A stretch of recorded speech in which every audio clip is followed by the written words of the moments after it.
সেদিন আমি আর রিয়াজ ঘুরতে বেরিয়ে গেছিলাম। ঘুরতে ঘুরতে আমরা চলে গেছিলাম হচ্ছে কৈপুল যাওয়ার উদ্দেশ্যে যাচ্ছিলাম। এটা হচ্ছে বামুনমুড়ো রোডটা দিয়ে যাচ্ছিলাম। রিয়াজ এই যে গাড়ি চালাচ্ছিল। রিয়াজ বলছিল তুই আমাকে ভিডিও করবি না, কারণ আমি এখন মোটা হয়ে গেছি, তুই এখন একটু রোগা হয়ে যাচ্ছিস। তো যাই হোক, এই করতে করতে তো আমি আর রিয়াজ কিন্তু চলে এলাম পেট্রোল পাম্পে। পেট্রোল পাম্প থেকে রিয়াজ তেল নিয়ে নিল।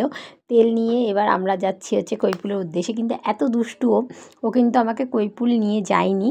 ও কী করলো, ইচ্ছা করে বাইকটাকে ঘুরিয়ে দিল, ঘুরিয়ে দিয়ে অন্যদিকে চলে গেল। ওখান থেকে খড়িবাড়ির সামনে দিয়ে খড়িবাড়ির রাস্তা হয়ে তারপরে কিন্তু ও কৈপুল মানে চাটা খাইয়ে আমাকে নিয়ে চলে গেল। তো আমাকে এই দেখুন যাচ্ছিলাম আমরা কৈপুলের দিকে। তো কাদের কাদের এরকম একটা বেস্ট ফ্রেন্ড আছে তোমরা অবশ্যই কমেন্ট বক্সে কমেন্ট করতে জানাতে ভুলো না, যে তোমাদের সাথে ঠিক এরকম দুষ্টুমিগুলো করে। বলে দিল্লি যাচ্ছি, চলে যায় বোম্বে। আমরা এরকম খুব জ্যামে পড়েছিলাম আমরা। তো এই রাস্তাটা ধরে দেখো এত সুন্দর খড়িবাড়ির একটা ভিউজ। তো এইটা এত দুষ্টু, মানে ও আমাকে কিন্তু একবারের জন্য খড়িবাড়ির এখানে দাঁড়ালো না। এই মিঠু কাকার দোকান, এটা হচ্ছে সবথেকে ফেভারিট একটা চায়ের দোকান। আর সেদিন খড়িবাড়িতে কিন্তু খুব ভিড় ছিল, আর ইদানিং খড়িবাড়িতে ভীষণ ভিড় হচ্ছে।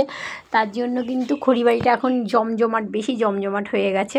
তো যাই হোক বন্ধুরা, ও কিন্তু আমাকে চা খাইয়েছে, এই নয় যে চা খাওয়ায়নি। কিন্তু আমরা আরেকটু দূরে গিয়ে তারপর চাটা খেয়েছি, আমাকে ফটো তুলে দিয়েছে রিয়াজ।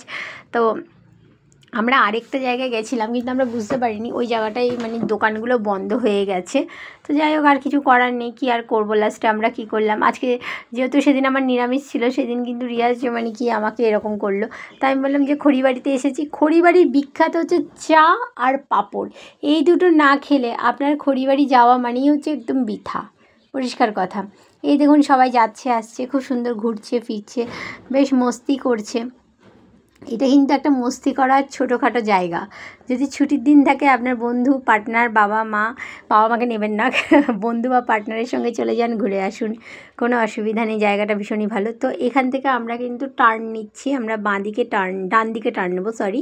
তো এই সময়টা একটা সময় আমরা প্রচুর আগে আসতাম, আগে বেশি আসা হতো।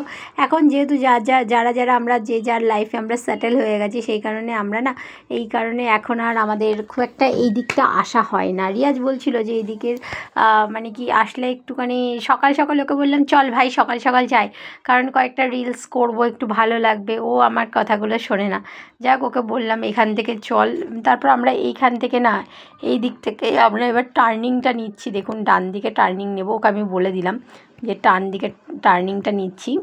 আমাদের কিন্তু এখন টার্নিংটা নিতে হয় কেন, খড়িবাড়ি এখন অন্যরকম হয়ে গেছে। এখন আগে কিন্তু এরকম রেলিং টেলিং ছিল না। এবং আপনারা যারা যেতেন বা যান, যারা স্থানীয় বাসিন্দা, তারা প্রত্যেকেই জানেন, এবং যারা জানেন না তাদের উদ্দেশ্যে আমার কথাটা বলা। এদিকে আমরা বাঁ দিকে ঢুকে যাচ্ছি, কারণ এই বাঁ দিকে আমরা কিন্তু আগে চায়ের দোকানে আসতাম চা খাওয়ার জন্য।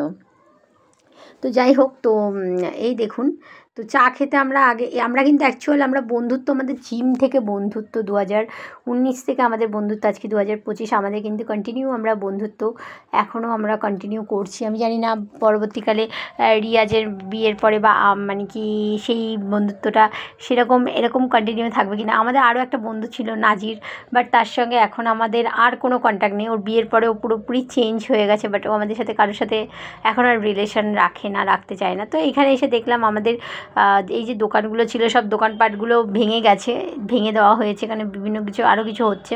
তো আমরা সেই রাস্তাটা ধরেই কিন্তু আমরা আবার চলে যাচ্ছিলাম। তো এইখানে একটা দোকান পেয়ে গেছিলাম, আমি বললাম ভাই এখানে চলে আয়, এখানটা একটুখানি ফাঁকা আছে। তো আমরা দুটো লিকার চা নিয়ে নিলাম এই দোকানটা থেকে, খড়িবাড়িতেই, কিন্তু খড়িবাড়ির থেকে একটু মানে কি অফ সাইডে রয়েছে দোকানটা। তো আমরা খেয়ে নিলাম, খেয়ে দিয়ে নিয়ে আমরা চাটা খেলাম। খেয়ে, আর চায়ের সঙ্গে টাও থাকে, এটা বলা যাবে না টা মিন্সটা কী। তো এখানে আবার এসছি আরেকটা দোকানে, বামুনমুড়োর। এই দোকানের চাটা খেলে মনে হচ্ছে যেন অমৃত খাচ্ছি, অসাধারণ ভালো খেতে চাটা। একদম মানে আমাদের বামুনমুড়ো নয়, এটা হচ্ছে মধ্যমগ্রাম থেকেই পড়ে, বাদুর রোডের দিকে। জায়গাটা হচ্ছে কাঞ্চনতলা থেকে এগিয়ে আসতে হয়। ঠিক আছে, টাটা বন্ধুরা।